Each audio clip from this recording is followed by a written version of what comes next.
Yeah, after you guys had such a strong start, just wondering what were the biggest things that now that led to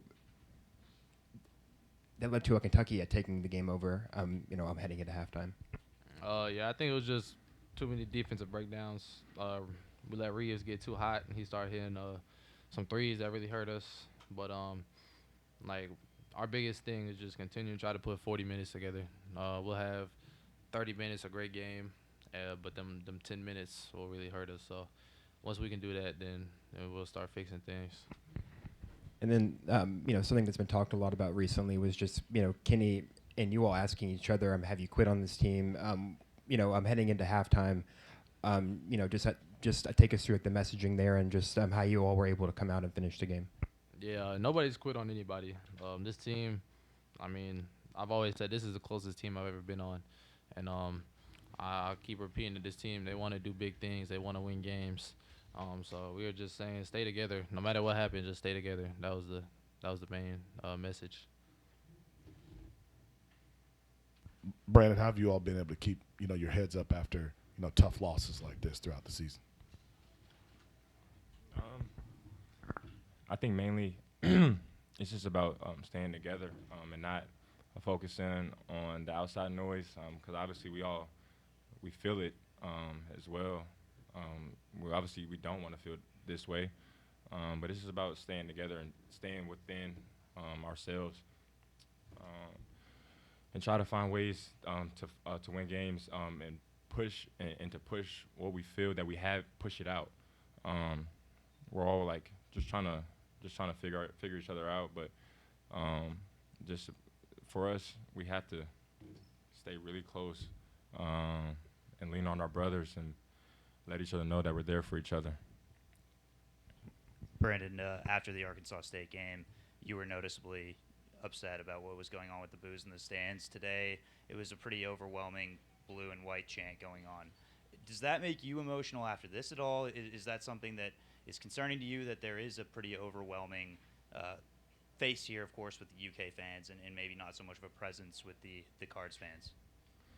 Um, I think coming into this game, I kind of expected that. Um, there's nothing we can really do about that except for winning. Um, that's just what it comes down to.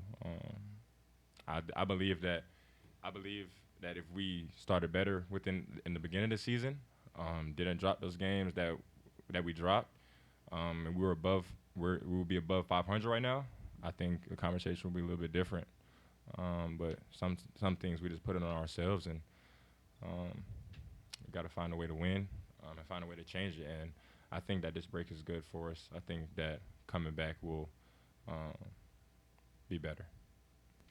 Kind of the same question, but in a different way. Just when you have had such small crowds, how does this one right here when you come out to the seats filled, how does it get you jacked up for the game? Maybe in ways you weren't, playing other opponents. Even if the crowd was a lot of UK fans tonight, they seemed like a lot of UVO fans too. And when you got off to that hot start, the fans were loving it. So just how much of that, I guess, sparked you all in the beginning? Um, really just recognize like what kind of game it is. I think that in of itself allows us to feel the energy or feel the what type of time that we have to be on. Like it's a very big game, a rivalry game, one of the known rivalries in the sport of basketball and college sports. But whenever we feel that way, or say our fans aren't with us, like I said, we have to be together and be with ourselves, create our own energy. Um, and we felt that, knowing what type of game it was. So we already had that energy within ourselves. And then once they shown the video before the starting lineups, it just brought a little bit more. That's why you seen what was happening like the first 8 minutes of the game, like we're right there with them. So Scott, just what is the message from Coach KP after a game like this? And even though you guys, record-wise may be struggling, but you get this break and just before heading into conference play to kind of get the guys inspired and let you guys know that this will turn around. Yeah. The message is, like I said, just stay together. I think this break will be good for us, like Brandon said. Get to come back, get a little mental break from everything. Everybody gets to get away. be with their families. I think it'll be really good for us. But I mean, we know, like I said, this team hasn't given up on anything, on anybody. It'll just, I mean, this just motivates us, and we know that we're right there with some of the top teams, despite the score. Like I said, the second half of the first half, those last 10 minutes, really hurt us. But I think KP said we won the second half by 1 point, and so, like I said, we just got to put 40 minutes together. That's it, and just continue to go out there and play our hearts out. When Coach Calipari was in here, he said if people would wait another year, the Louisville program would be where people expect it to be. Do you think the administration will be that patient, and you've been given any indication from Josh Hurd or anyone else that Kenny's job is safe? I mean, we're the players. We're still rocking with KP. Forever. Yeah.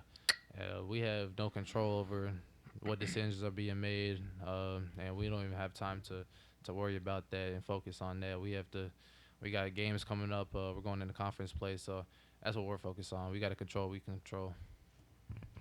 This is for both you guys. Skyy, you said at the very beginning that you guys let Reeves get too hot. How much of it was, did you feel like it was just him making good plays versus where did you think it was defensive breakdowns on your part and maybe what you guys could have done differently to defend him? Yeah, I think it was a little bit of both.